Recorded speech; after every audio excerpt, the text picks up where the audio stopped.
तो हेलो दोस्तों, आपका स्वागत है हमारे यूट्यूब चैनल स्टडी फैक्ट्स पर। आज हम लोग डिस्कस करने वाले क्लास 10th का जो चैप्टर 2 है, अम्ल, क्षारक एवं लवण, यानी एसिड बेसिस एंड सॉल्ट्स। यानी इसमें जितना भी टॉपिक है एनसीईआरटी का सारा कवर करने वाले हैं और आपको हम नोट्स भी प्रोवाइड करने वाले हैं, इस तरह से जैसे देख सकते हैं स्क्रीन पर दिया हुआ है। तो इसमें सबसे पहला टॉपिक है हमारा अम्ल।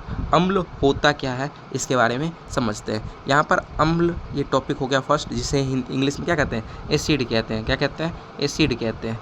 अब यहाँ पर डिफिनीसन दिया हुआ है, वे पदार्थ जो जल में घुलकर H+ आयन देते हैं अम्ल कहलाते हैं। यानी कोई भी पदार्थ क्या करेगा, जल में घुल जाएगा और क्या देगा, H+ अगर आयन देता है तो वो क्या कहलाता है, अम्ल कहलाता है। एग्जाम्पल के साथ समझते हैं। मान के चलिए वो पदार्थ हमारा HCl है। क्या है? HCl है। किसके साथ जुड़ेगा? जल के साथ जुड़ेगा। जल का सूत्र होता है H2O। और क्या देगा प्रोडक्ट में, उत्पाद में क्या देगा, H+ आयन देगा और क्या देगा, Cl- देगा। लेकिन आपको सिर्फ क्या देखना है, H+ आयन दे रहा है कि नहीं। यहाँ पर देखिए H+ आयन दे रहा है। अगर H+ आयन दे रहा है तो वो हमारा क्या कहलाएगा, अम्ल कहलाएगा। समझ में आया?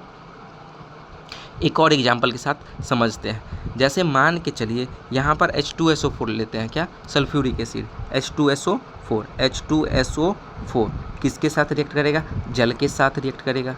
जल के साथ जुड़ जाएगा और क्या देगा, तो प्रोडक्ट में हमें देगा H+ आयन देगा और SO4 2- देगा। क्या देगा? SO4 2- देगा। ठीक है, SO4 2- देगा। तो यहाँ पर क्या दे रहा है, यहाँ पर देखिए, यहाँ पर H+ आयन दे रहा है और H+ आयन देगा तो वो कौन सा क्या हो जाएगा, वो हमारा एसिड हो जाएगा, वो हमारा अम्ल हो जाएगा या फिर अम्ल कहलाएगा। ठीक है, अगर H+ आयन देता है तो। अब इसके गुण के बारे में समझते हैं। यहाँ पर देखिए, यहाँ पर इसका गुण दिया हुआ है। यहाँ पर देखिए गुण, खट्टा स्वाद। यहाँ पर दिया हुआ है खट्टा स्वाद। और अम्ल का आप जानते ही हैं पहले से, इसका कैसा होता है, स्वाद खट्टा होता है। नीले लिटमस को क्या करता है, लाल में चेंज कर देता है। विद्युत का चालन करता है, विद्युत का भी चालन करता है। धातुओं से अभिक्रिया करके H2 गैस बनाते हैं और H2 गैस भी क्या करता है, बनाता है। किसके साथ रिएक्शन करके? H2 गैस के साथ रिएक्शन करके क्या देगा, H2 गैस देता है। ठीक है, समझ में आया? अब इसके उदाहरण की बात करते हैं। उदाहरण में जैसे HCl हो गया, यहाँ पर देखिए जैसे HCl हो गया, H2SO4 हो गया, HNO3 हो गया, CH3COOH हो गया। यहाँ पर HCl को क्या कहते हैं, हाइड्रोक्लोरिक एसिड कहते हैं। H2SO4 को क्या कहते हैं, सल्फ्यूरिक अम्ल कहते हैं, सल्फ्यूरिक एसिड कहते हैं। HNO3 को क्या कहते हैं, नाइट्रिक अम्ल कहते हैं। CH3COOH को क्या कहते हैं, एसिटिक अम्ल कहते हैं या फिर एसिटिक एसिड कहते हैं। ये आपको याद रखना है। अब दूसरा टॉपिक है हमारा क्षारक। क्षारक जिसे, यहाँ देखिए दूसरा टॉपिक है हमारा क्षारक, जिसे इंग्लिश में क्या कहते हैं, बेस कहते हैं। इंग्लिश में क्या कहते हैं, बेस कहते हैं। बेस कहते हैं वे पदार्थ जो जल में OH- आयन देते हैं, क्षारक कहलाता है। यानी कोई भी पदार्थ जल में घुलकर अगर OH- देता है तो क्या कहलाएगा, क्षारक कहलाता है। अगर जल में घुलकर H+ आयन देता है तो क्या कहलाता है, अम्ल कहलाता है। अगर OH- देगा, यहाँ पर देखिए OH- देगा तो वो क्या कहलाएगा, क्षारक कहलाएगा। तो एग्जाम्पल के साथ समझते हैं। जैसे यहाँ पर एक एग्जाम्पल लेते हैं, NaOH। क्या लेते हैं, NaOH। जैसे मान के चलिए यहाँ पर जैसे NaOH लेते हैं, सोडियम हाइड्रो ऑक्साइड लेते हैं। इसको किस में घोलना है, तो जल में घोलना है, तो H2O को घोल देते हैं इसमें। ठीक है, तो प्रोडक्ट में क्या देगा, उत्पाद में क्या देगा, उत्पाद में OH- देगा। क्या देगा, OH- देगा और क्या फॉर्म करेगा, सोडियम, और क्या देगा, सोडियम देगा, यही ना देगा। यहाँ देखिए, यहाँ पर सोडियम हाइड्रोक्साइड जो है किसके साथ, जल के साथ घुल जाएगा और क्या देगा, OH-। तो समझ में आ गया। सोडियम हाइड्रोक्साइड जो है वो किसके साथ, H2O के साथ रिएक्शन करके जुड़कर, यानी वाटर के साथ जुड़कर क्या बनाएगा, Na+ देगा और OH- देगा। अगर OH- देगा तो क्या कहलाएगा, क्षारक कहलाएगा। यानी NaOH जो था वो किसके साथ रिएक्शन किया, NaOH जो है वो H2O के साथ रिएक्शन करेगा और क्या देगा, वो देगा OH- देगा और क्या देगा, Na+ देगा। अगर OH- दे रहा है तो वो हमारा क्षारक कहलाएगा। ठीक है, अगर H+ आयन देगा तो वो हमारा एसिड कहलाएगा, यानी अम्ल कहलाएगा। समझ में आया? अब यहाँ पर उसका गुण दिया हुआ है, यहाँ पर देख, यहाँ पर अम्ल कह रहे हैं, क्षारक का गुण दिया हुआ है, जैसे कड़वा स्वाद, इसका क्या क्या होता है, कड़वा होता है। लेकिन यहाँ पर एसिड का क्या पढ़े थे, खट्टा था, लेकिन यहाँ पर कड़वा है। यहाँ पर नीले को लाल में चेंज करता है, ये जो एसिड है नीले को लाल में चेंज करता है, लेकिन क्षारक जो है वो लाल को किस में चेंज करता है, नीला को चेंज करता है। अगर लिटमस है, अगर नीला है, अगर लाल में चेंज होता है तो वो हमारा एसिड कहलाएगा, लेकिन अगर लाल है, अगर नीला में चेंज होगा तो वो हमारा क्षारक कहलाएगा। इतना समझ में आया। अब यहाँ पर स्पर्श में साबुन जैसे लगते हैं, इसको टच करने पर, यहाँ पर क्षारक को टच करने पर किसके जैसा लगता है, साबुन के जैसा लगता है, ये इसका गुण हो गया। अब यहाँ पर इसका उदाहरण दिया हुआ है, sodium hydroxide, NaOH, KOH, calcium hydroxide, ये सब क्या दिया हुआ है, इसका एग्जाम्पल दिया हुआ है, जो कि जल के साथ रिएक्शन करके OH- देगा। ठीक है। अब तीसरा टॉपिक है हमारा लवण। यहाँ पर तीसरा टॉपिक है हमारा लवण। लवण यानी सॉल्ट, लवण को इंग्लिश में क्या कहते हैं, सॉल्ट कहते हैं। तो ये इसका डिफिनीशन दिया हुआ है, अम्ल और क्षारक की अभिक्रिया से बनने वाले पदार्थ को क्या कहते हैं, लवण कहते हैं। किसके साथ अभिक्रिया करेगा, लवण और क्षार दोनों एक साथ अभिक्रिया करके क्या देगा, अम्ल और क्षार दोनों आपस में रिएक्शन करके क्या देगा, लवण देगा। जैसे एग्जाम्पल के साथ समझते हैं, जैसे मान के चलिए यहाँ पर मान के चलिए HCl लेते हैं, क्या लेते हैं, HCl लेते हैं, नहीं तो सोडियम क्लोराइड लेते हैं, क्या लेते हैं, सोडियम क्लोराइड लेते हैं। ठीक है। इसके साथ क्या, पहले अम्ल लेते हैं, क्या लेते हैं, अम्ल लेते हैं, क्या, अम्ल में मान के चलिए HCl ले लेते हैं, क्या, HCl। अम्ल किसके साथ रिएक्शन करेगा, क्षार के साथ, किसके साथ, क्षार के साथ रिएक्शन करेगा। क्षार में जैसे हम ले लेते हैं क्या, NaOH ले लेते हैं, क्या ले लेते हैं, NaOH ले लेते हैं। ठीक है। दोनों आपस में रिएक्शन करेगा, क्या देगा, देगा हमें लवण देगा। लवण यानी क्या मतलब सोडियम क्लोराइड, NaCl देगा, प्लस में H2O भी देगा। तो ये जो हमारा रिएक्शन है ये हमारा लवण कहलाएगा, क्या कहलाएगा, लवण कहलाएगा। लवण कैसे कहलाएगा, यहाँ पर देखिए, यहाँ पर HCl के साथ कौन रिएक्ट किया, यहाँ पर क्षार रिएक्ट किया, यानी HCl के साथ कौन, क्षार रिएक्ट करेगा तो क्या देगा, हमें लवण देगा, NaCl देगा। NaCl क्या है, हमारा नमक है, नमक क्या है, हमारा लवण होता है। तो यहाँ पर लवण देगा और प्लस में वाटर भी रिलीज करेगा, ये हमारा लवण हो गया। समझ में आया।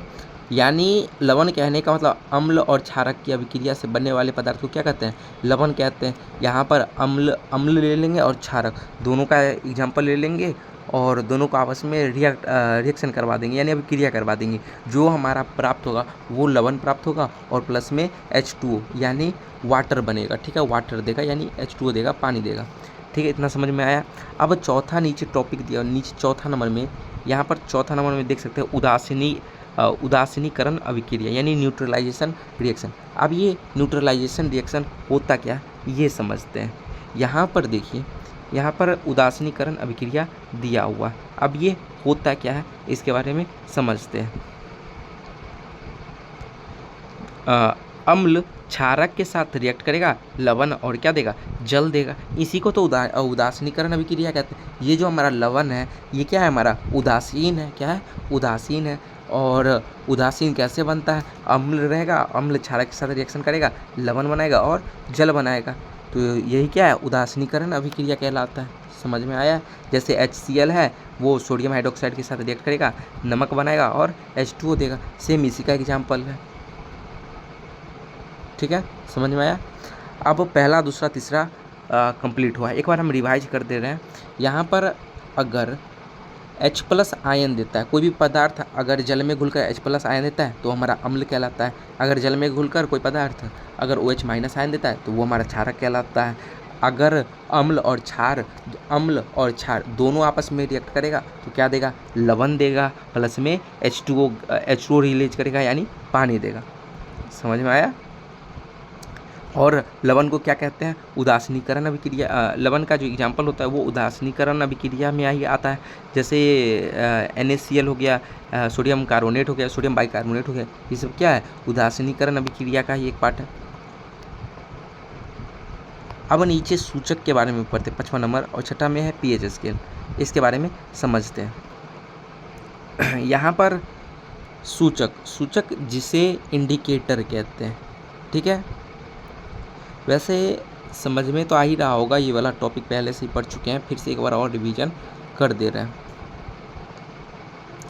यहाँ पर जो इंडिकेटर है ये होता क्या है ये समझने वाले हैं, ठीक है। तो यहाँ पर देखिए, सूचक वे पदार्थ होते हैं जो अम्ल एवं क्षार की पहचान करते हैं, यानी अम्ल है कि क्षार, ये बतलाने वाले जो होते हैं वो क्या होते हैं, इंडिकेटर्स होते हैं, सूचक होते हैं। क्या होते हैं, सूचक होते हैं।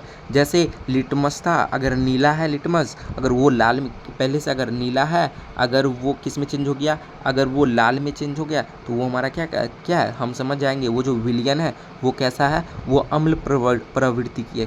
कैसा प्रवृत्ति है उसका, अम्लीय प्रवृत्ति है, अम्लीय प्रवृत्ति है, ठीक है। अगर मान के चलिए अगर लाल है, अगर लाल है तो अगर वो किस में चेंज हो जाए, नीला में चेंज हो जाए तो वो हम समझेंगे वो कैसा उसका विलयन का प्रवृत्ति कैसा है, क्षारीय प्रवृत्ति का है वो। तो यहाँ पर देखिए, यहाँ पर सूचक में दिया हुआ है, ये प्राकृतिक सूचक हुआ, लिटमस हो गया, हल्दी हो गया, इसके बाद क्या है, इसके बाद है गुड़हल हो गया, ये हमारा क्या है, प्राकृतिक सूचक है। और यहाँ पे कृत्रिम सूचक में आ गया, जैसे फिनेप्थलीन हो गया, मिथाइल ऑरेंज हो गया, ये सब क्या है, इंडिकेटर्स है। एनसीईआरटी में ये 5 दिया हुआ है और ये 5 एग्जाम के पर्पज से बहुत ही इंपॉर्टेंट है, एग्जाम में पूछे जाते हैं। अब बात करते हैं सूचक एवं रंग परिवर्तन। यहाँ पर देखिए, सूचक एवं रंग परिवर्तन, कौन सा इंडिकेटर्स कि इसमें क्या परिवर्तन होगा, कैसे पता चलेगा अम्लीय की क्षारीय, वो यहाँ पर दिया हुआ। अगर मान के चलिए लिटमस, अगर लिटमस का काम क्या रहता है, लाल को नीला में चेंज करना है, नीला को लाल में चेंज करना है। यानी अगर लाल से अगर नीला में चेंज होता है तो वो क्या होता है, अगर लाल से नीला में चेंज होता है तो वो हमारा क्या होता है, क्षारीय होता है। अगर नीला से लाल में चेंज होगा तो अम्लीय होगा, ठीक है। अगर लाल में चेंज होगा तो अम्लीय, अगर नीला में चेंज होता है तो क्षारीय, ठीक है। फिनप्थलीन, अगर अम्लीय विलयन में डालने पर अगर रंगहीन कोई रंग परिवर्तन नहीं होता है तो हमारा अम्लीय भी हो सकता है और उदासीन विलयन भी हो सकता है। अगर विलयन में डालते हैं तो रंगहीन यानी कोई परिवर्तन नहीं होगा, अगर विलयन में डालते हैं तो रंगहीन फिर से आएगा तो या तो वो अम्लीय होगा नहीं तो उदासीन होगा, ये याद रखना। अगर मिथाइल ऑरेंज है, अगर विलयन में डालते हैं तो अगर लाल होगा तो वो अम्लीय प्रवृत्ति का है, अगर पीला हो जाएगा तो वो क्षारीय प्रवृत्ति का है, अगर वो नारंगी हो गया तो वो हमारा उदासीन प्रवृत्ति का है। उदासीन यानी उस पर कोई भी क्या है, अथी नहीं है, चार्ज नहीं है, ठीक है, ना वो अम्लीय प्रवृत्ति का होगा ना वो क्षारीय होगा, वो उदासीन होगा। अब यहाँ पर पीएच स्केल के बारे में समझते हैं। यहाँ पर पीएच स्केल, अब ये पीएच स्केल होता क्या है ये समझते हैं। पीएच स्केल, पीएच पदार्थ यहाँ पर देखिए अम्लीय या क्षारीय प्रकृति बताता है। पीएच स्केल क्या बताता है कि वो अम्लीय या फिर क्षारीय है, उसका जो प्रकृति है वो कैसा है, अम्लीय की क्षारीय, ये कौन बताता है, पीएच स्केल बताता है। अगर मान के चलिए यहाँ पर जो उदासीन अम्लीय क्षारीय दिया हुआ है ये समझते हैं पहले। यहाँ देखिए, यहाँ पर एक स्केल दिया हुआ है, ये क्या है, पीएच स्केल है। क्या है, एक पीएच स्केल। यहाँ पर नंबरिंग भी दिया हुआ है, यहाँ पर देखिए, यहाँ पर 0 से लेकर 14 तक लिखा हुआ है।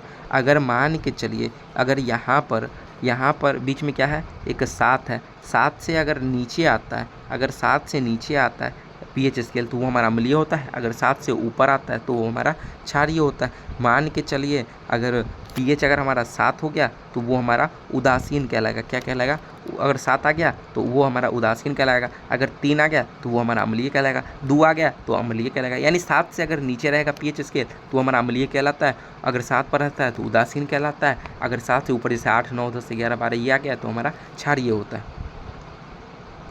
अब एग्जाम्पल के साथ समझते हैं, ठीक है। वैसे इसका एग्जाम्पल जैसे वाटर का जो पीएच होता है वो 7 होता है, कितना होता है, 7 होता है। वही यहाँ पर लिखे हुए हैं याद रखने के लिए, पीएच अगर 7 से कम है तो अम्लीय, 7 के बराबर है तो उदासीन, अगर पीएच 7 से ज़्यादा है तो वो क्षारीय। इतना बात आपको याद रखना है। अब दैनिक जीवन में पीएच का महत्व क्या होता है वो समझते हैं। यहाँ पर देखिए, दैनिक जीवन में पीएच का महत्व क्या क्या होता है, दैनिक जीवन में महत्व वो हम समझते हैं। जैसे पेट में HCl पाचन में क्या करता है, मदद करता है। यहाँ पर देखिए, पेट में HCl पाचन में क्या करता है, मदद करता है। या फिर एंटासिड अम्लीय कम करता है, ठीक है। या फिर दांतों का क्षय जो पीएच 5.5 से कम होने पर क्या होता है, शुरू होता है। इतना आपको याद रखना है। इसके बाद आते हैं 8 नंबर में। यहाँ पर 8 नंबर टॉपिक में यहाँ पर पढ़ना है महत्वपूर्ण रासायनिक यौगिक, यानी कुछ इंपॉर्टेंट यौगिक है, कंपाउंड है, उसके बारे में समझने वाले। जैसे यहाँ पर दिया हुआ है बेकिंग सोडा के बारे में। किसके बारे में? बेकिंग सोडा, जिसका सूत्र होता है NaHCO3, यानी सोडियम बाइकार्बोनेट या फिर सोडियम हाइड्रोजन कार्बोनेट आप कह सकते हैं। सोडियम हाइड्रोजन कार्बोनेट या फिर सोडियम बाइकार्बोनेट। तो यहाँ पर एक पहला टॉपिक यहाँ पर दिया हुआ है, सॉरी यहाँ पर एक यौगिक दिया हुआ है, इसके बारे में और समझते हैं डिटेल से। इसका उपयोग कहाँ कहाँ किया जाता है? उपयोग केक बनाने में किया जाता है, एंटासिड के रूप में भी किया जाता है। किसका? बेकिंग सोडा का। और बेकिंग सोडा का क्या सूत्र होता है? NaHCO3, यानी सोडियम हाइड्रोजन कार्बोनेट या फिर सोडियम बाइकार्बोनेट होता है। इसके बाद सेकेंड में समझते हैं वाशिंग सोडा। वाशिंग सोडा का सूत्र होता है सोडियम कार्बोनेट डॉट 10H2O। यहाँ पर देखिए सोडियम, यहाँ पर देखिए सोडियम कार्बोनेट डॉट 10H2O या फिर 10H2O होता है, इसका वाशिंग सोडा का सूत्र होता है। इसे वाशिंग सोडा कहते हैं। उपयोग आप देख लीजिए, इसका उपयोग कपड़े धोने में किया जाता है, जल की स्थायी कठोरता दूर करने में भी इसका क्या किया जाता है? उपयोग किया जाता है। इसके बाद बात करते हैं ब्लीचिंग पाउडर की बात करते हैं। किसकी बात करते हैं? Bleaching powder.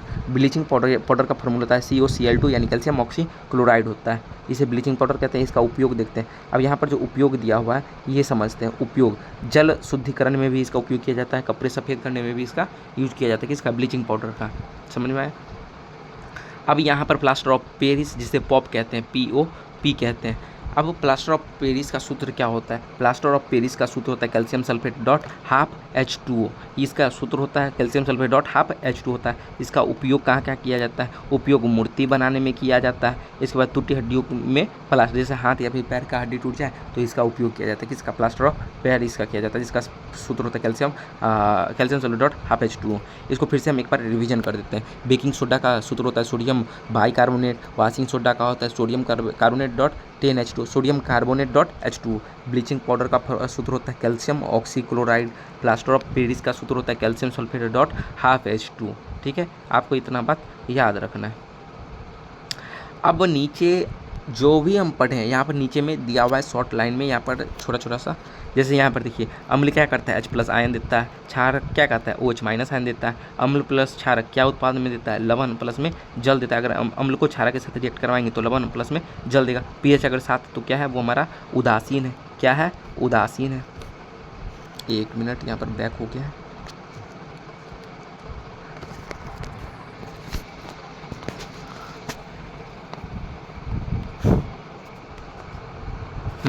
तो यहाँ पर समझ रहे थे अगर pH अगर हमारे साथ है तो वो क्या है? हमारा उदासीन है। ठीक है, इतना ही समझ में आया।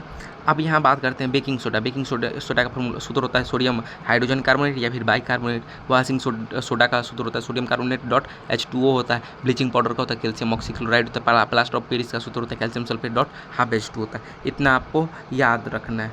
ठीक है, समझ में आया? बोर्ड परीक्षा के लिए pH स्केल, उदासीनीकरण अभिक्रिया, baking soda, washing soda, bleaching powder और POP सबसे महत्वपूर्ण क्या है? टॉपिक है ये सब बोर्ड एग्जाम के लिए।